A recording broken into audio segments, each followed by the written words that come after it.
Whenever people they say thugs, they mainly refer to black people in the U.S. So they basically saying that's cultural appropriation. Thugs come from thuggies, which were Indian.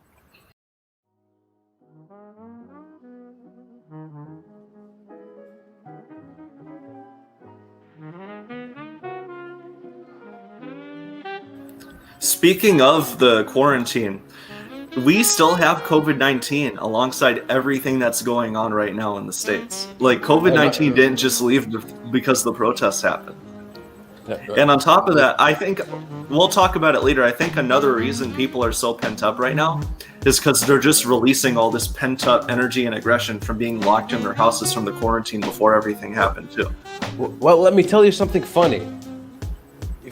If you look at the news, it's almost as if the virus is not there anymore. Nobody cares anymore.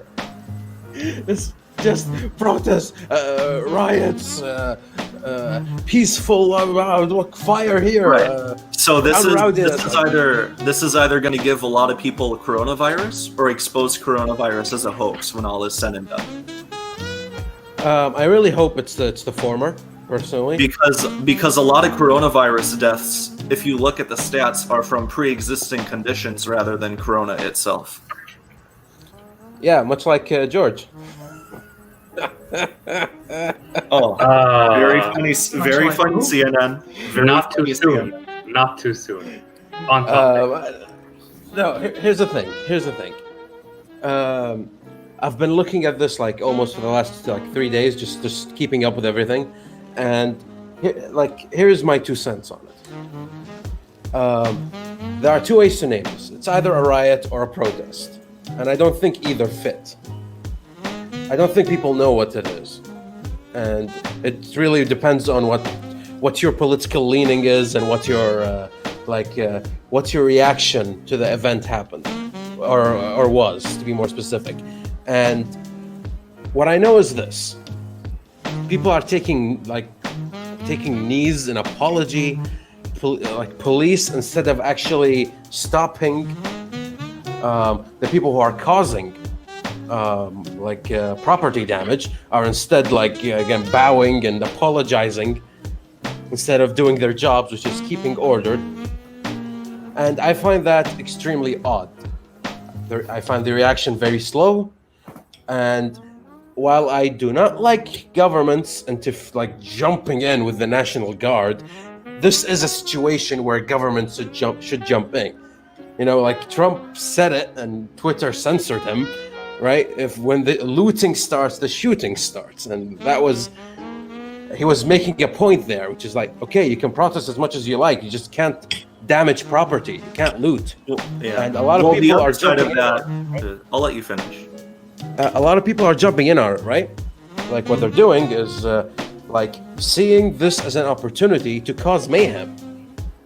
I'm willing to bet all my money that half of the protesters are not marching because somebody died. They're marching because they saw a chance to. Opportunism. Yep, they wanted to, and they're the ones causing the mess, right? And depending on which political leaning you have, you want to point at the people causing the violence and be like, "Oh, see, everybody's violent over there." And if you're from the opposite perspective, no, this is the police trying to instigate and make the protesters look bad. I don't think it's either. I think it's just a bunch of people, and we've seen this in the US, right? If a power outage happens, looting starts, right? It's not like it's the first time. Or it's like when high school students. It's like when high school students sit out and protest, but really they just want to skip class. Yep, it's just an excuse to do bad, and that's the thing. That's one big problem in the U.S., and that's something Arasan covered before. They have a very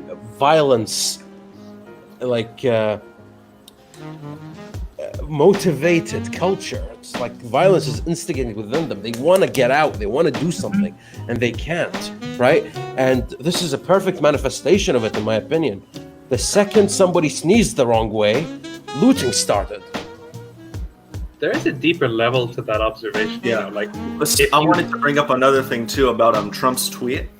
This is just going to be a quick note. they aren't necessarily mad at that original tweet itself about when looting starts, the shooting starts. They were already upset because he used the word thugs in a previous tweet. And for those of you who aren't in the U.S., the word thugs it's like a whistleblower term. Whenever people they say thugs, they mainly refer to black people in the U.S. So That's saying That's cultural appropriation. Thugs come from thuggies, which were Indian. Black people but that please was give just, us our words back. Okay, let's start another race it's a war. trail of Let's do tweets. this. Yep. So there was a trail of tweets. But anyway, yeah.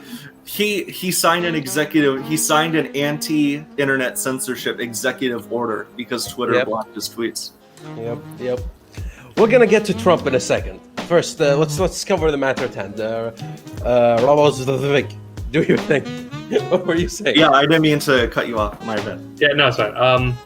So when we look at the context of, there's three levels we need to find. One, the George Floyd, uprising of all the violence. Two, the reason why there's such a violent first reaction whenever there's a protest, and America. There's three different levels. I can go through them quickly. So the first level, George Floyd. People aren't protesting because of George Floyd. He technically has nothing to do with what they're protesting for. The reason why they're using that is because, well, let's look at what we're going through now. America, coronavirus, everyone's shut down. People don't like it. They don't like being told what to do by the government, because in their mind of Americans passed down through the ages, whenever a big man says you can't do something, suddenly let's get our rifles and shoot them in the streets. American Civil War. That's where it all comes from. It's like passing down a fear to your children. Like, if a big man tells you don't do something, you shoot them and spill their tea in the river. So they're protesting. Yeah, so they're protesting about the horrible things that are happening to Black and other minorities by police or officials. This just happened to be the one thing they saw, with a very graphic video with clear representation of what is happening. There's no confusion. It could be anyone else, and they've used his name. So they're not protesting George Floyd. That just happened to be the most convenient thing to get them started. Yep, so that is a very fair point. Yes. What about your son? Okay, go on. Well, I just want to finish the levels quickly, because I never finished a point correctly. So I'm happy. So the violence. Okay, so wait, so the violence that you said. Why Americans straight away go to let's loot and just destroy shit. Well, I think it's back to even before the Civil War, back to the independence of America. It's like Americans, and there's this like constant fear of like being attacked by someone and having our rights taken away and our right to live, straight from the independence war with England. It's like people were fighting in the streets against this enemy, and even the Constitution of America is basically it's partly like, okay, you deserve this, but I'd say 50% of it is also, hey, we were so scared and traumatized by what happened then that we're going to make a set of rules to make sure that never happens again. And that transcends, like the right to bear arms. Why would you need to bear arms unless someone historically has tried to murder you and take away your homes? If that never happened, that would never exist. That's why they're so violent. It's just basically Britain scared them so much that they're mentally fucked for generations over, and it carried on into everything else. Yeah. And I mean, you can notice this trend in a lot of Western media too throughout the years. Classic Western movies, and then Italian gangster movies, and then mainstream hip hop, because there's definitely an agenda in basically mainstream media, whether it's Hollywood or music or video games.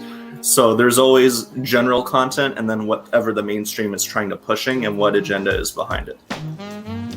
Yeah, and the right to bear arms, honestly, in my opinion, it's outdated. It's such a pointless, you should just remove it. Because when have you been invaded the last time? Like full invasion. This hasn't happened yet. Yeah, so what are you waiting for? Except, hold on.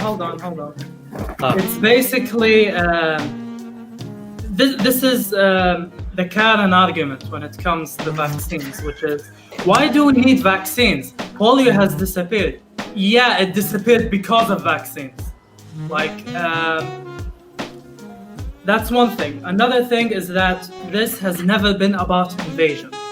Invasion, you have the army. It's about the government turning tyrannical. And Martial law.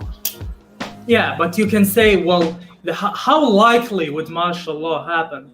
Well, history proved to us that it's possible. It happens when you least expect it. That's one thing. Another thing is, I think it's very dumb how people interpret what did I call it? Amendment. Second Amendment, yeah. Yeah, I think it's Yeah, dumb how sure. people interpret it and built a culture around it. But honestly, the fact it was there was very smart. Was very, extremely intelligent. So, I'll give that simple example, which I always give, which is, the time when I was an administrator for a YouTuber's Discord server for 2 years. Every time I set rules, let's say I change the rules or something, and I have to give the draft to the admins for them to sign it. I always keep in mind that I need to put a rule that would shackle even anybody who comes after me.